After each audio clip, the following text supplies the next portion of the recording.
Hi மக்களே, நம்ம வந்து பார்த்தீங்கன்னா GIP innovative product channel. So நாம பார்த்தீங்கன்னா இன்னைக்கு மல்டி மேக்கர் மூலிமா ஆலு பரோட்டாவும் ஒரு காயின் பரோட்டாவும் நம்ம எப்படி பண்ணுறது நான் காமிக்க போகிறேன். ஸோ எப்பயும் போல் நம்ம மாவு வந்து பால் பண்ணி இந்த மாதிரி ரெடி பண்ணி வச்சுக்கிறோம். இந்த மாதிரி மாவு வந்து எக்ஸ்பெண்ட் பண்ணிக்கிங்க. ஸோ இதில் ஜிக்ஜாக் இந்த மாதிரி பண்ணிவிட்டு இந்த இதை பாருங்கள், இந்த மாவை வைக்கிறோம். ஒரே ஒரு ப்ரெஸ் தான், லேயராக உங்களுக்கு காயின் பரோட்டா வந்து உங்களுக்கு ரெடி ஆகிடும். ஸோ உங்களுக்கு தெரியும், வேக அந்த லேயர்ஸ்லாம் நல்லா சூப்பராக உங்களுக்கு ஓப்பன் ஆகுது. ஸோ உங்களுக்கு சூப்பராக மைதா இல்லாமல் வீட்லேயே நம்ம பரோட்டா ரெடி பண்ணியிருக்கோம். ஸோ பசங்களுக்கு இந்த மாதிரி ரெடியாக நம்ம வீட்டில் பண்ணி கொடுக்க முடியும். ஸோ நம்ம வேக வச்ச உருளைக்கிழங்கு எடுத்து வச்சுருக்கிறோம். ஸோ உருளைக்கிழங்குல நம்ம தேவையான மசாலாஸ்லாம் நம்ம ஆட் பண்ணிக்கலாம். கேரட், பன்னீர், பாலக், மெத்தி, கேபேஜ் எந்த ஸ்டஃப் வைக்கலாம்.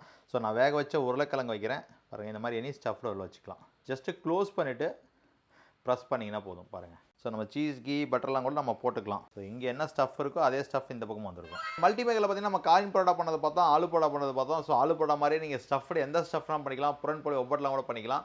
ஸோ ரொம்ப ஈஸியான ப்ராடக்ட். இந்த ப்ராடக்ட் வேணுங்கிறவங்க ஸ்க்ரீனில் இருக்க நம்பருக்கு கால் பண்ணி ஆர்டர் ப்ளேஸ் பண்ணுங்கள். உங்களுக்கு சவுத் இந்தியா ஃபுல்லாக ஃப்ரீ ஷிப்பிங் பண்ணி தரோம். ஸோ மிஸ் பண்ணாமல் கால் பண்ணி ஆர்டர் ப்ளேஸ் பண்ணுங்கள்.